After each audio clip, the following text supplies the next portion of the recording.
How's it going, everybody? Today I want to talk about how I got a job in cybersecurity with no degree and no experience.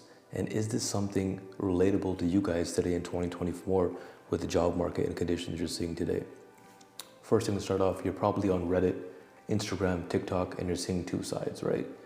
One, you go on the news and saying there's a huge amount of breaches happening, huge cybersecurity demands are occurring. What do we do? People are saying there's more positions being unfilled than they can handle, and listen, if you have any understanding, they'll give you a shot. But then you're seeing people saying every job posting that comes up, there's hundreds and hundreds of applications, they want years and years of experience, and there's a middle ground to this, guys. So yes, if you ask me, can you get a job in cybersecurity with no degree and no experience? Yes, to an extent.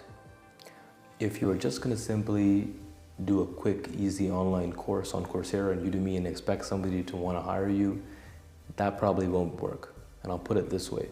Imagine you were a hiring manager, you owned a cybersecurity company, or you owned a company and you had to start a cybersecurity division. You would want a certain amount of skills. I'm not saying you would want a genius or expert right off the bat, but you would want a certain amount of skill sets with problem solving, communication. You want a decent amount of package to say, hey, we can maybe invest in this package, invest in this human being and get something better out of it. Or even better, they seem to already have a good understanding. Now, the way I did it, I'll explain you first and I'll explain you how you can do it after that. And all of this will be done under 10 minutes. To start off, yes, I got a cybersecurity role as a, you could say, SOC analyst. That was my entry-level role. I was around 20 years old. I had no degree. I dropped out of UofT for forensic sciences. And I mentioned this a while ago in my TikTok. I'm coming on YouTube to say it again. And I also had no real practical experience other than simulations and projects. But what got me the job, to keep it very simplified, was I was relentless at my simulations. I had a good fundamental understanding. So I learned the proper IT fundamentals. Then I learned the cybersecurity fundamentals. I went for certifications. Specifically Cisco, CompTIA, GSEC, and understanding a few technologies like Linux and operating systems. And I properly incorporated that into my resume. And using communication, I was able to convey that during the interview. That's as simple as it takes. Obviously, if I lift the cover, there's weeks and weeks of training involved understanding these concepts, which I didn't waste going online. I did do a lot of online learning on my own time, but the majority of the start, because I didn't want to waste time, was instructor-led. I'm like, why would I waste time? I do that in business now when we have a training company, but it's not to, and we have a startup, but it's simply because why waste the time? I went to somebody who's years ahead of me and I learned from them, and I also did my self-learning. The market you see today looks rough, right? Now, if you simply, and this is your goal is you want to learn cybersecurity, there's no such thing as, people are going to tell you, this is not an entry-level role. You can't get into this industry. Go and spend a couple of years in a help desk. That's actually incorrect. Now, do I recommend learning IT and help desk? Yes, you should be learning IT and help desk. I am now 8 years in cybersecurity, and I can still tell you that my couple months at help desk was really useful because it teaches you basic things like ticketing systems, how to send emails, communicate, things like that, which at any level of instant response is good. A lot of it's also common sense. If you're just good with communication, you can get away with a lot of this, which is why I said how you articulate your package to the employer, which is during the interview, matters a lot, right? And that's actually where our startup came from, Nexa. And I'm not just going to throw plugs in. I'm just telling you my life, like why I worked in cybersecurity and the problems I faced and how I got in without a degree to what I ended up doing. Now for you guys in 2024, if you were to genuinely learn cybersecurity, I would really recommend it. If you have no experience at all, like absolutely no experience, learn fundamentals and actually find mentorship.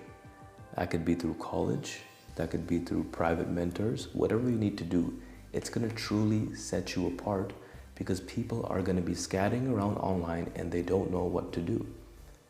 I'm gonna mention a few tools that you should keep in mind that these trainings offer, such as proper incident response, proper Splunk, proper Nessus, this is vulnerability scanners. There's no point me going into depth on this in this video because these are certain tools that it'll make sense for you in our training series when we cover them. The whole point is You want to have certain tools that are popular in employers. And the best way that I teach it, and I tell everybody, guys, reverse engineer the process. You're trying to get into cybersecurity. Every year the landscape will slightly change as new technologies evolve. So just do some research for about 1 hour and maybe do this 3 times a week for 1 week. That's 3 hours in a whole week. Go through maybe 50 to 150 job applications for the role you want to get, or the entry-level role, which is like help desk, technical support engineer, SOC analyst level 1, network analyst level 1, and see the list of different skills or qualifications required, and then you can make like a Venn diagram, right? And if you don't want to do any of that, you can use AI, it'll filter all this for you. Then that will give you a great baseline understanding of what you need to get into the industry. Then you go find mentors and trainers that do that. Instructor-led training is just so much more reactive. I realized that when you're first starting and learning something new, self-paced training is good, but to do the whole thing, it's really isolating. It can get depressing. It can get extremely lonely. And it works really well, once you're already in the field and you don't have that big jump anymore. That's where self-paced really excelled for me, if I'm being honest. It was like on my first or second year, I'm just doing quick certs, I'm doing quick, like, okay, I gotta learn certain technologies because I already understand the fundamentals. In the beginning, it is ridiculously hard because think about it. You're trying to learn cybersecurity, you're not sure, and now you're all alone in it, and you have all these videos. Who do you ask? You're just gonna have to go on YouTube and forums. Imagine having an instructor-led training or somewhere where there's a mentor where they can literally answer questions for you in real time, right? You can call somebody when you're not sure. You can collaborate, you can engage with other people. Maybe it's a group of people, right? You get that sense of feeling that just makes you keep pushing forward. So not only is it beneficial, I would say, learning the skills, it's morally beneficial, right? It keeps your morale up, it keeps you motivated, it keeps you disciplined to keep going, and that competitive nature. So you actually reach your goal. Where 80% of the people with self-paced, because of the price and the, Udemy, it's like $5, $10 or $100, it fizzles out after a week, 2 weeks, because nobody's holding them accountable. And they didn't really want it at themselves. So guys, hopefully this helps you. As I said, that was my journey. I have a detailed video of my journey as well in our other channel called InTech, but just as a reference, literally no degree, no experience. I used labs, I used instructor-led training, I learned all of the things, I added certifications, I properly articulated my resume, and then I went and applied hundreds of times. And yes, I know people will say, well, if you have to apply that many times, is it really entry level? Well, guess what? Cybersecurity is not entry level in the realm of IT, but the role itself, the SOC analyst, is entry level in the realm of cybersecurity, right? So you can technically, if you articulate yourself correctly, you can bypass help desk. Now, I'm not trying to jump topics everywhere. I'm just blatantly talking honestly. There's no edits here. I'm being completely real. If you genuinely focus with an instructor, like you have the mentorship and you're approaching the cybersecurity from fundamentals to operating systems to defensive, whatever, all the topics, you're going through them on a weekly basis for a certain amount of time, it's going to embed in your brain. And as you do that, you're practically doing simulations. These are projects you can put on your resume, regardless of your experience. And there's also other services available with these internships, or just in general on your own, that you can add virtual projects, digital internships to, which make your resume look like you have more experience. And then the only difference now is you also build references, you build rapport, you understand resume, career, and interview simulate, you've been practicing interviews, so you understand how to communicate there and how you're not just going for like a Q&A. It's literally you're going there to show them, I can be a valuable asset, I can provide value to this organization, even though I'm a beginner. If any of this makes sense and gives you questions, I'll let you know. Now, what you guys are most wondering before I let you go is, what was your pay structure like? My first job, no degree, no experience, got my resume, wiggled my way in at $67,000 a year. And then 6 months to 8 months after that, I found another job for $72,000. Then it went a big jump to $105,000. Then it was $150,000.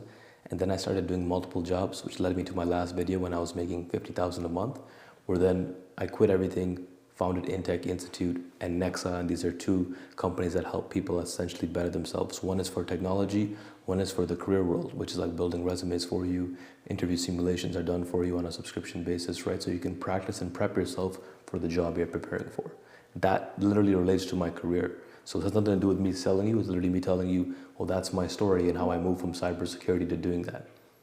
But guys, in 2024, you can easily get into cybersecurity. Aside from the tough job market, because it is tough, and I know that there's a lot of applicants and competition, you just have to find creative ways to push through it. And the ones that push through it are eventually the ones that actually get hired. There's no secret sauce where someone's going to be like, well, what do you mean? Like, I'm applying every day. Like, yeah, then you have to keep applying every day, right? Apply in the proper way. Email them, send them emails, send them side things, because they will eventually see that. No one will not give you a shot if you're directly reaching out. If you're just doing what everybody's doing, that's a challenge. That's aside from the cybersecurity industry. That's just the general job market. That has nothing to do with cybersecurity being a bad industry to pursue or it being challenging. Everybody is going through it, including companies, people. You can't group that, oh, cybersecurity is hard now because I'm applying, nothing's happening. Well, no, yeah, you're right. It might be harder now thanks to another barrier added from the job market, but not necessarily hard in general. It's a great field and it is growing. And yes, I wouldn't say it's not like blatantly like help desk where you can be a complete beginner, but guess what? You can bypass help desk if needed, if everything is structured correctly and you're not wasting time skipping things, you're not messing around. If you take it seriously, they will take you seriously. I'm always here to answer any questions you have in the comments. Let me know. I can tell you more about myself. If you want any other specific videos, most people that make these videos on YouTube that you're probably seeing right now are probably 1 to 3 years fresh in. So I still have a much better perspective as I'm still past the 7 to 8 year mark, as well as having business experience literally teaching it. So we did the whole cycle and we also came from no degree, as I mentioned to you a few times. The reason why I'm really highlighting is a degree not required, is experience not required, is because those are the main two things people look at and they're like, it's morality defeating. They see the job description and they're like, shit, man, I really thought I could do this. And then they just quit. I don't want to see that happening to any of you guys watching this. I'm here to help you. You do not need to get put down. Don't feel defeated because they say that. That is not the last and end all. You do not need those things. There's living examples of not just me. Google YouTube SOC analyst, no experience. You'll probably see a few rookies in there making videos on that too.